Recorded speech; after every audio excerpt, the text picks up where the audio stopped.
আমার স্বামীরা থানায় আটকে রাখছে।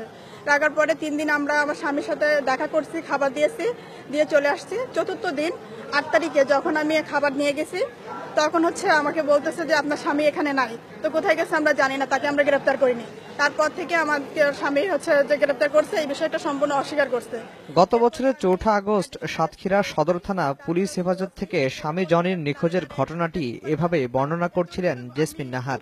6 মাসের শিশুকে নিয়ে স্বামীর সন্ধান চেয়ে ঘুরেছেন আইন শৃঙ্খলা রক্ষা বাহিনীর দ্বারে দ্বারে। ততদিনে কেটে গেছে 11টি মাস। কোনো সন্ধান না পেয়ে উচ্চ আদালতের দ্বারস্থ হন স্ত্রী জেসমিন নাহার।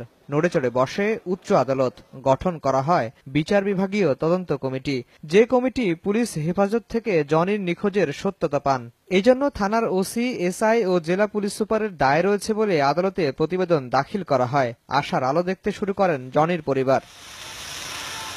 কিন্তু রোববার নিখোঁজের বিষয়টি পিবিআইকে পুনরায় তদন্তের নির্দেশ দিলে হতবাক হন জনির স্ত্রী। হস্তক্ষেপ কামনা করেন প্রধানমন্ত্রীর।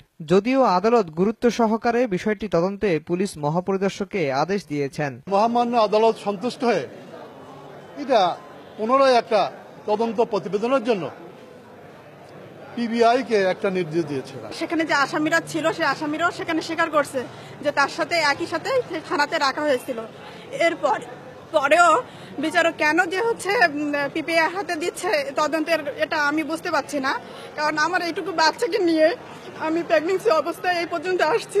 আমার অর্থনৈতিক ব্যাপার আছে, আমার বাচ্চাটা একে নিয়ে আমি কিভাবে রাস্তায় রাস্তায় ঘুরতেছি। এ মামলায় বারবার সময় আবেদন করায় রাষ্ট্রপক্ষের আইনজীবীর ভূমিকা নিয়ে সমালোচনা করেছেন জনির পরিবার। আগামী 3রা অক্টোবর এ বিষয়ে পরবর্তী আদেশের দিন ধার্য করা হয়েছে। আফজার হোসেন, সময় সংবাদ, ঢাকা।